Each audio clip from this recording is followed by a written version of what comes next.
The United Nations is convening a major global conference this June to spark action that will reverse the steady deterioration of the health of the global ocean.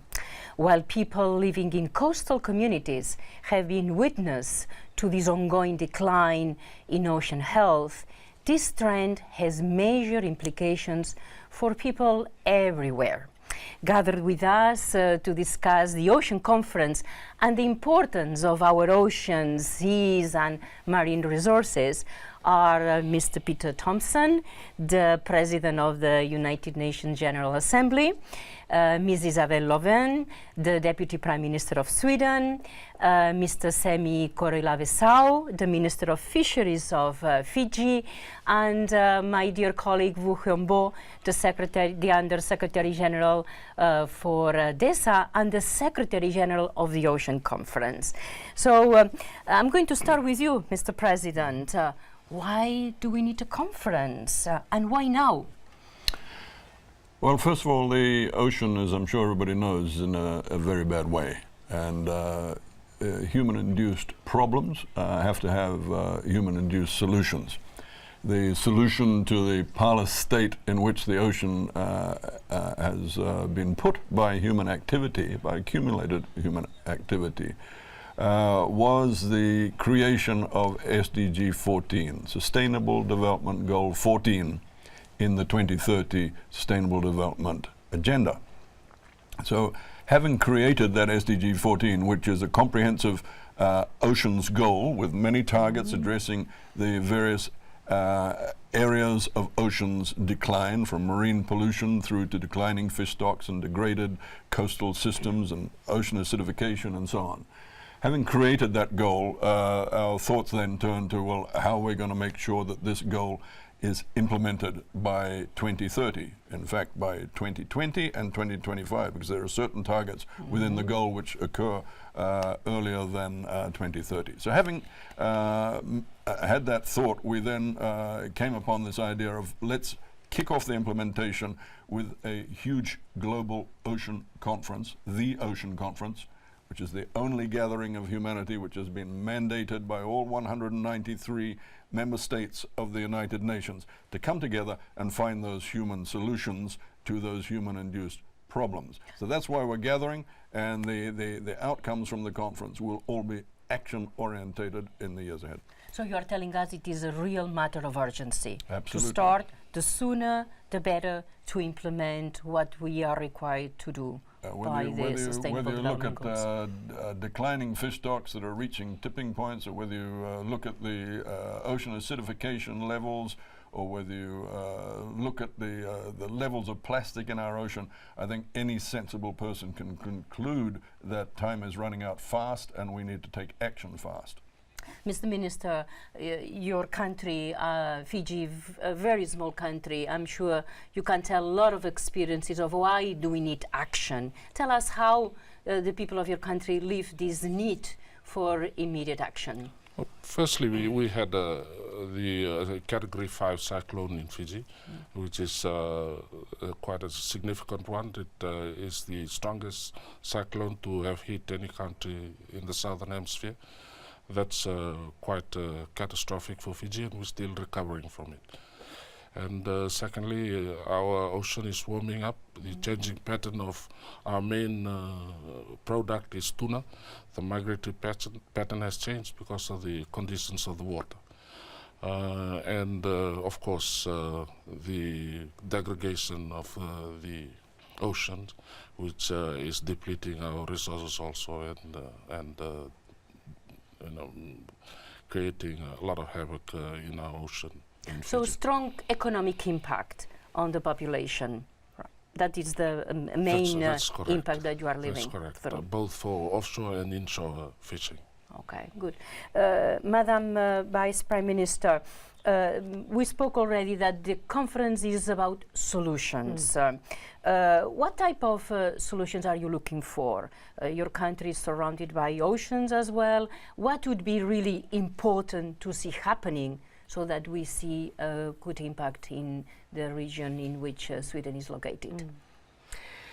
I mean, we are facing a number of problems when we look at our own oceans. We still have great impacts of overfishing, but also we see the plastic and the pollution is really not getting any better, but it's getting worse.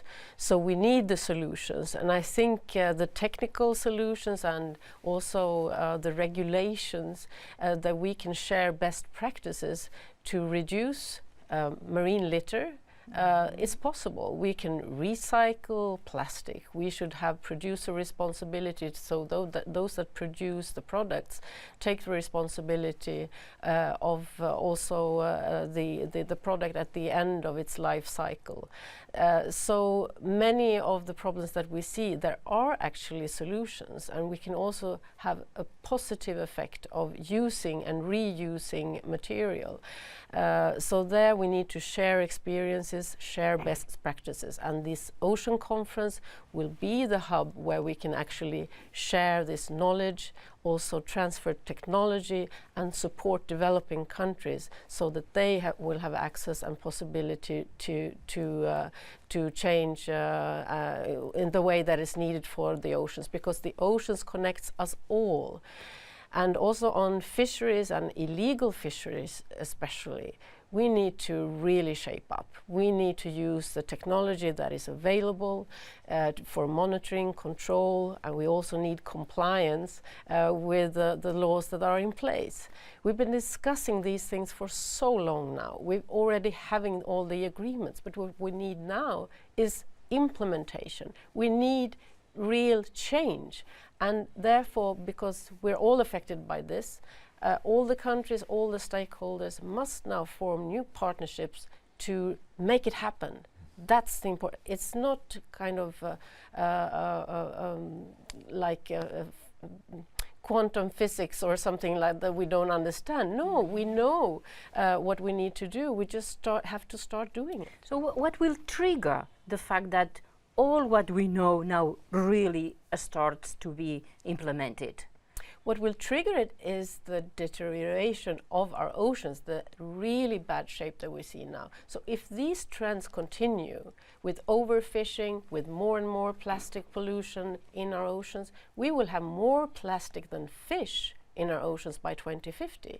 It's really, really serious. So this is what we need to do in order for us to leave this planet with good conscience to our children and grandchildren. We need to take action now, and we can do it. So we don't have any excuses not for doing it. But I think the Oceans Conference is the first possibility where we can sit down and look at all the different problems that concern the oceans in one conference, and not looking at fisheries separately, climate separately, marine debris and pollution separately, and the impacts of developing countries separately.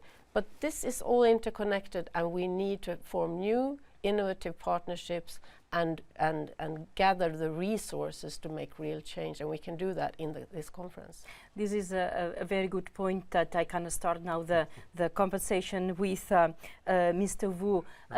Yes, we are talking about Goal 14, but we are also trying to implement a package of the Sustainable Development Goals, Agenda 2030. How do you link them, the Goal 14 with the rest, and what can we do? One is the influence of one with the other.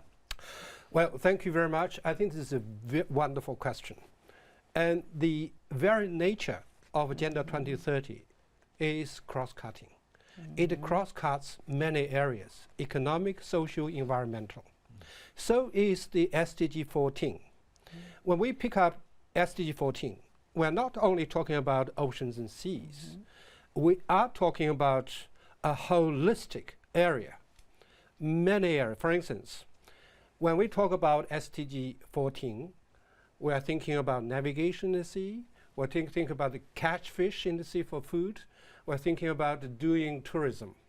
But that is not all. Healthy or unhealthy of the sea and the sustainable use of marine resources have a direct impact on implementation of many other SDGs. For instance, number one, SDG number one, eradication of poverty. You know, many people along the coastal areas, they are very poor. because if they could use them for the betterment of their life, they could use them in a sustainable way, their life will be changed. And the SDGs 2, end of hunger, that talking about food security and nutrition. Because we are actually receiving a lot of nutrition and the food from the sea. So we have to protect the sea. And number 3, health. The ocean and seas are the natural regulator of our climate, and they're also good for sanitation. And number 6, water. People think the seawater is salty, but without sea, you have no rain on the land. Just very, very direct linkage. And number 7, energy. I just mentioned the windmill in the sea and the tidal waves. And number 8, economic growth. I think the best use or sustainable use of marine resources would really have a big boost to the economic growth and create a lot of jobs.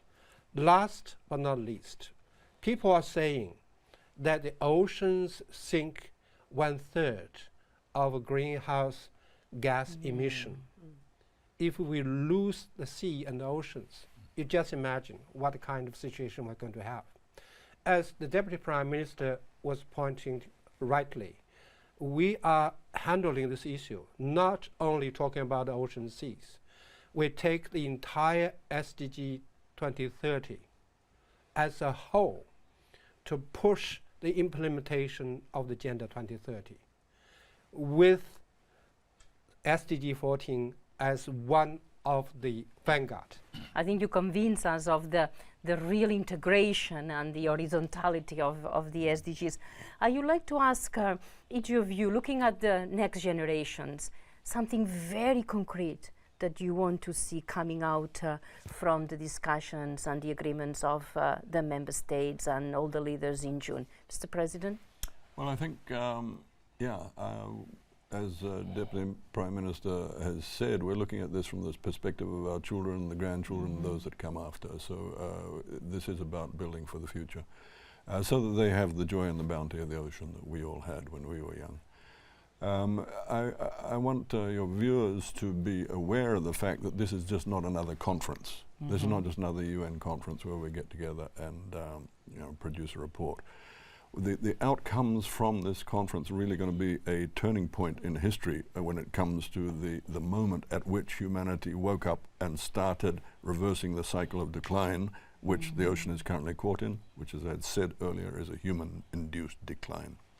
So we've got, from this conference, we're getting together not just the 193 governments who have mandated the conference, but thousands of people who've registered from CSOs, NGOs, private sector, scientific and academic communities to all come and be part of this. And there are going to be 3 outcomes from the conference. One will be this call to action, which is the universal push by member states towards the recovery, which I have talked about. And so that's our universal political will.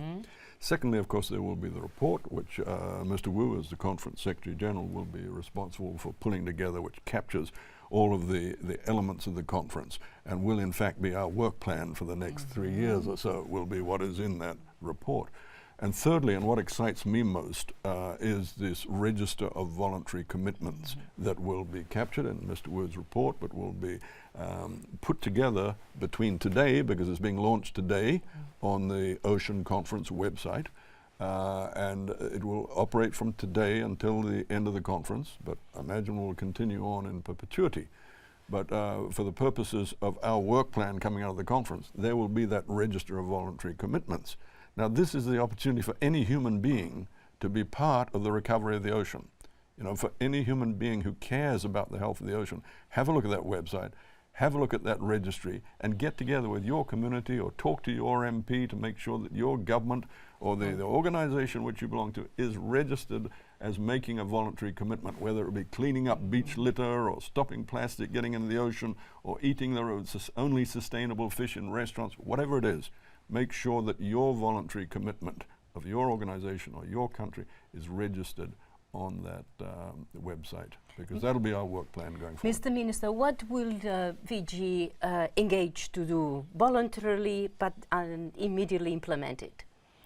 Yeah, Fiji, as a small island state, as you know, a developing state like the other Pacific islands, we have already initiated our programs to try and improve the conditions that we have in Fiji. We are encouraging a lot of different types of activities from the ocean that goes away from the traditional way that we have been treating our ocean. And as you know, Fiji has about 320 islands.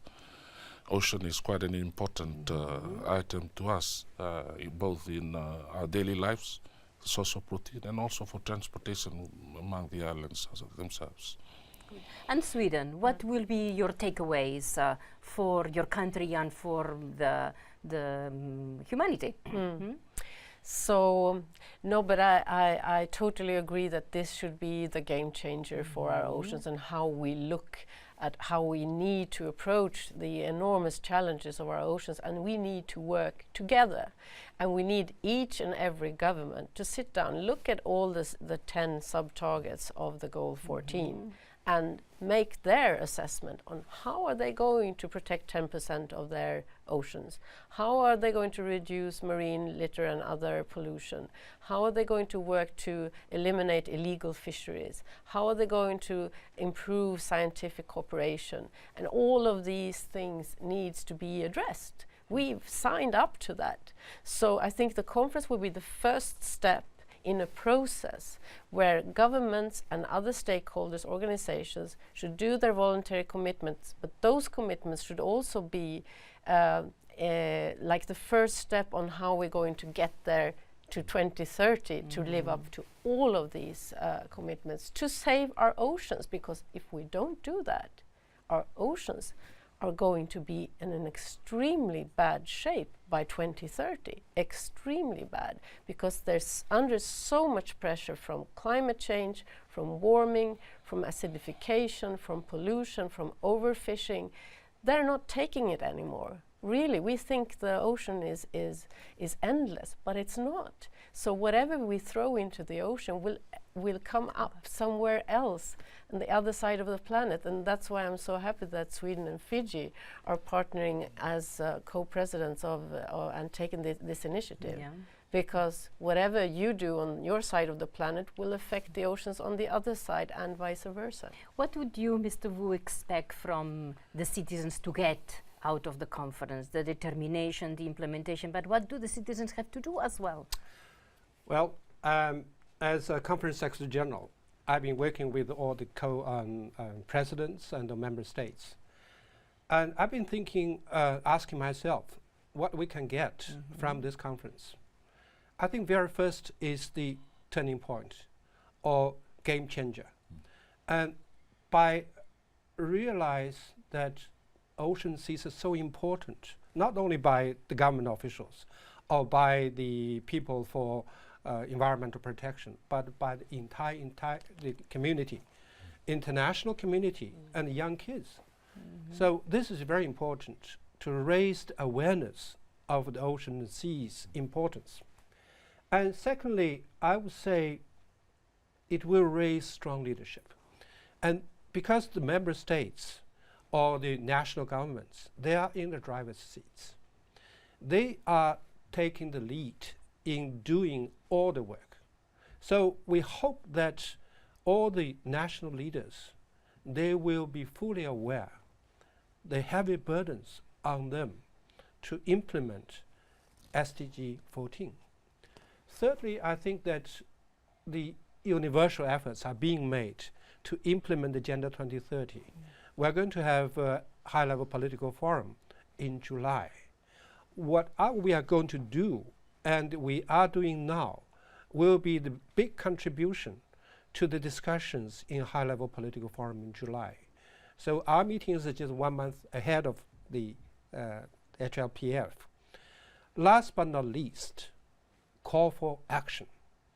And if you look at the SDG 14, the targets are not set at 2030. In many areas, 2020. We do not have a lot of time. So if people after this conference feel a strong urgency to take actions, I think that's a success.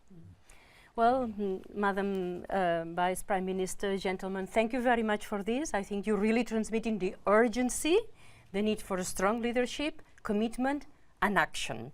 So good work, and let's hope for a wonderful and efficient conference. Thank you. Thank you. Okay.